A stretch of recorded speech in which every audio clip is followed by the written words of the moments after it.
Hi, my name's Phil. I like talking about politics, and in this video, I'd like to catch up with the latest on the precarious situation Brexit has left the British car industry as we enter a crucial few weeks for the sector, and a committee of MPs saying that 160,000 jobs are at risk unless we do something to attract more investment and very quickly. But first, if you'd like to be notified of daily news and politics, please subscribe to the channel. So, there's been a few pieces of news regarding the British car industry in the last week or so. But the news that the sector really wants to hear is that a deal has been agreed on somehow extending the tariff-free arrangements for selling electric cars across the Brexit border. Now, quickly for those who are not aware, despite what Boris Johnson said about the trading cooperation agreement with the EU, we do not have a tariff-free deal. Realistically, the only way to get one of those is with a customs union. So to get tariff-free trade, we need to meet certain conditions which are known as rules of origin. Now, right now, the rules of origin requirements mean that we can sell electric cars in the EU and the EU can sell electric cars in Britain tariff-free. But the requirements were lowered as part of one of the many grace periods which the Tories negotiated in order to phase Brexit in over many years.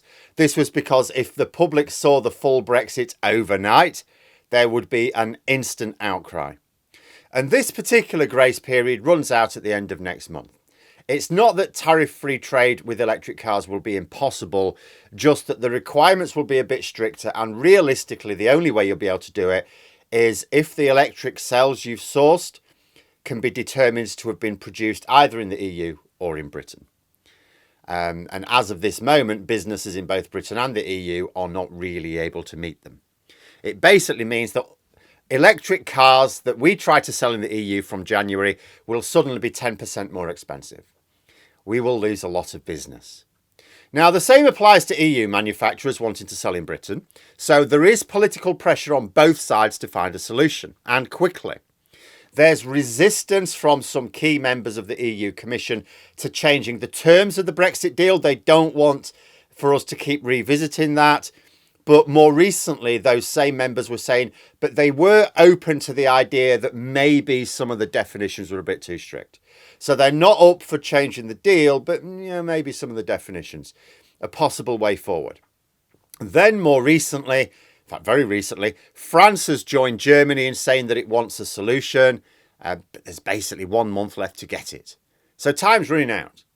However, whether or not anything is agreed to avoid this cliff edge, the Business and Trade Select Committee of cross-party MPs says that British car manufacturing is still in trouble. The main issue, as I say, is electric cell production. Both the UK and the EU are behind, but the committee says that the UK, if you look at its trajectory, it's only on course to get about half of the capacity that we need. And we have been throwing public money around like confetti to get even that. The committee says we need to fix this, and fast. And the main problem highlighted is a lack of interest from investors. Basically, businesses do not really want to invest in electric cell production in Britain. Now, I'm planning to do a more general video on an aspect of this soon, maybe this weekend. But the point is that business investment in the UK basically levelled off after the Brexit referendum, and we've since fallen very far behind other major economies. I discussed some of the reasons in a video yesterday that came from comments from the Bank of England. Investors want certainty, and Brexit produces only industrial scale uncertainty. I mean, take the issue of rules of origin. The car industry doesn't know whether there will be 10% tariffs applied to their exports in 5 weeks' time or not. That's not even uncertainty over maybe the 5-year lifespan of a business model. That's uncertainty over the course of a few weeks. The Select Committee says this needs fixing, otherwise we risk the car industry simply relocating to Europe or the US, they say, or being reliant on Chinese imports. And that last option, a bit of a nightmare scenario for the Tories right now, who have decided that it's politically expedient to disapprove of China. So with or without some form of short-term extension to tariff-free trade in electric cars, the British car industry, with its 160,000 dependent jobs, remains in peril. And think about it this way. So let's say we get an agreement to redefine some terms and continue tariff-free trade from January. There's some sort of measure that lasts 2 or 3 years, whatever. It will be because it was of mutual benefit to the UK and the EU. They're not doing us a favour, it's because it's in their interest. And we're not doing them a favour, it's because it's in our interest. Mutual agreement. That's how agreements are formed. But the EU is building up its capacity for electric cell production. Once it's able to meet the requirements, it will no longer have the motivation to come to reciprocal arrangements with the UK for another extension later on. Basically, if we do not keep pace with the EU, then we look at a future where I suppose one of two things happens. First, the EU can sell to the British market tariff-free because it supplies its own cells, but Britain can't do likewise. That is the point where British-based car manufacturers simply relocate to the EU because they'll be able to access both markets tariff-free from the EU, but they can't do that from Britain. Now, secondly, you could say, but hang on a minute. For rules of origin purposes, with our deal with the EU, if something's produced in the EU, that counts as being produced in Britain. So we could just import cells from the EU, use them in the manufacture of cars in Britain, and then export those cars to the EU tariff-free, can't we? In theory, yes, that would work. I've not seen specific comment from anyone connected with the industry, but I would speculate there's a fear of shenanigans. If the EU encourages the development of cell production to meet their own needs, and remember, they're behind on that. So there's going to come a point where they've met that and they can now supply themselves, but not necessarily significantly more. So at that particular point, there would be little spare production in the EU to supply the British market. We can order cells from factories in the EU, but they'll supply the single market first. Or it might just be that we'll sometimes be able to get cells imported from the EU, but it's not reliable. We can't get a reliable source because we're not in the single market or the customs union. So we would have the same issue importing cells as other goods. Lots of paperwork and expense in doing so. So business in the EU, they're not like snubbing us. It's like more hassle to supply Britain than it is any other country in the EEA.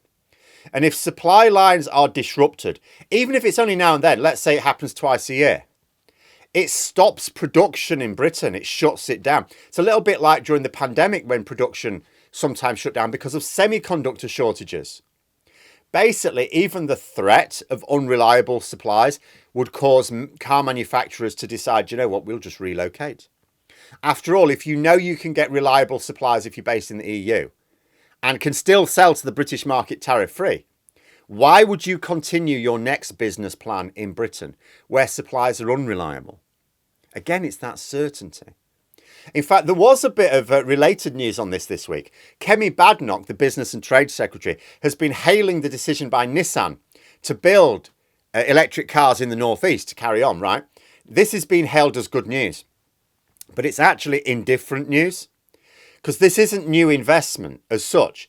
New investment that is valuable to the country or the government is one that results in new jobs. It's like extra. We're going to have this extra production for which we need to hire more workers.